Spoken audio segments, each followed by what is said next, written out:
Hi, everyone, and welcome to our YouTube channel. I'm Patty Thompson, and today I'm going to talk to you about a topic that we have found a lot of our clients have trouble with, and that's crafting a client-focused Upwork profile that stands out. If you are one of those people that have a profile up, and maybe you've been doing Upwork for a while, and you're just not getting the clients that you want to get, then this video is for you. Okay. And if you're just starting out and you created your profile and you've had it up for a while, you're searching, you're writing proposals, and you're not hearing back, this video is for you. So let's dive right into this. Why does having a client-centered profile matter? Well, clients on Upwork, they're looking for results. They're not looking for resumes. They're not looking to see your impressive job titles that you might have had while working, like executive assistant to the CEO or whatever your title was.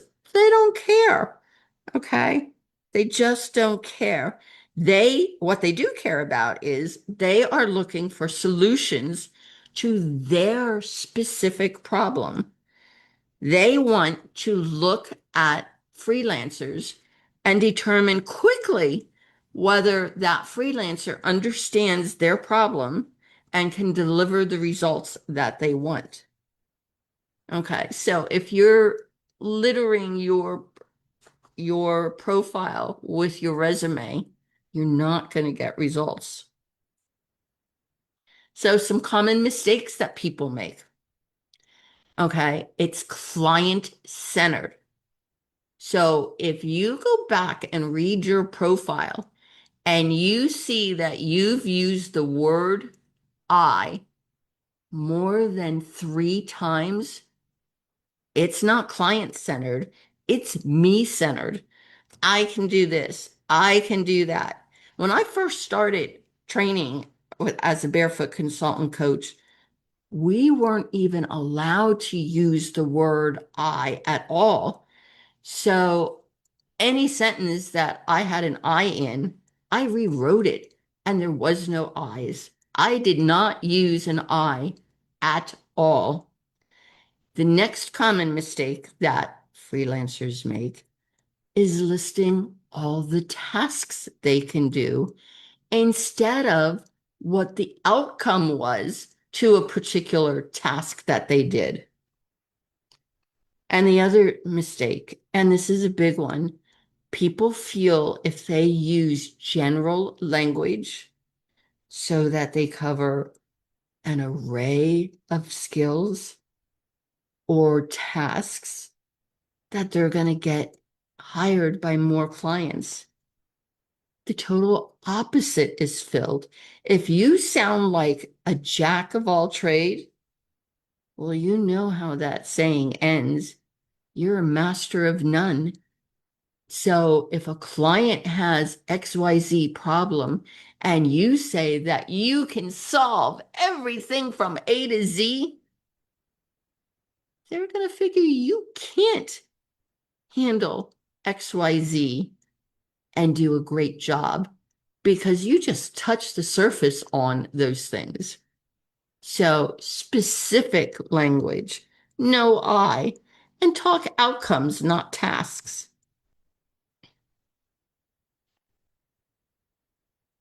So how do you think like a client? Well, first you have to think of what problem a particular client might have.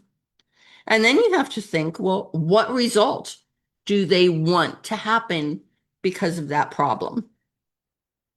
And then you want to think about, well, why can't they solve the problem? What keeps them stuck? And if you can define those 3 answers and convey it in your profile, you're going to start attracting the clients you want.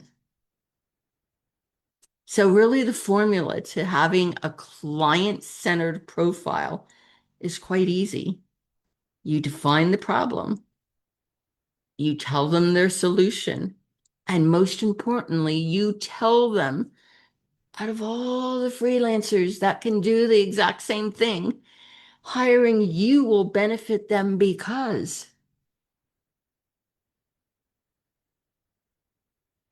you want to give them actual proof that you did the job, not say, oh, I can do this. Change that to, I did this for. They want to know what your results were. Give them simple examples. When I first started as a coach training, Upwork had just a general profile, and you were able to list, we suggested up to 3 services. Now Upwork has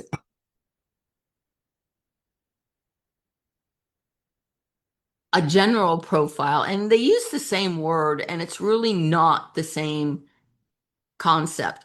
You are one entity on Upwork, whether you have 3 profiles or you have 3 profiles and you also hire freelancers, so you're a client, you're one person on Upwork. So Patty Thompson is a coach and I hire freelancers occasionally. So I am also a client, but I also work on Upwork as a freelancer because I want to stay up to date on everything that happens on Upwork so I can inform my clients. So I also have 3 profiles, a general one and 2 specialized ones. Okay. In your specialized one, you want to narrow it down to one focus. Actually, in your general, you want to do that as well. So your general should have one focus. That's easy to do, not complicated, and you get paid less per hour to do it. And then the 2 specialized are narrow focuses as well, but they're more detailed to do. They're harder to do, harder to accomplish. So you charge a higher rate to do that. So specialized profiles come in for the win for you because you narrow your focus to a specific, clearly defined niche. So it makes it easier for that client that needs that particular job done to find you and hire you. And you keep these profiles simple, all your profiles simple, short. Think of clients as the busy people that are skimming through things and they don't want a wall of blob. They want white space, clear sentences, and to be able to skim and pick out what they need. So, some language tips to help you. Keep things simple, clear, precise, specific, but also friendly and caring and genuine, professional, but not stiff. You want to be appealing and you want to sound confident without all the hype. You want to portray confidence, but also not sound salesy. So, again, some mistakes that people make trying to appeal to every client out there. Huge mistake. Next mistake, a client says, oh, you're perfect and you're exactly what I'm looking for, but I can't afford you. We did a video on this last year. I forget the exact title, but you can go through our series and you'll find it. It's when clients don't want to pay your salary. You need to rephrase this to them and not devalue yourself, but say, can you really afford not to hire me? You have this problem. It's not solved, and you need it solved. Let's think of a creative way to use my expertise and, you know, come at a lower price. Maybe they want steps one, two, three, four, five solved to get their problem solved perfectly.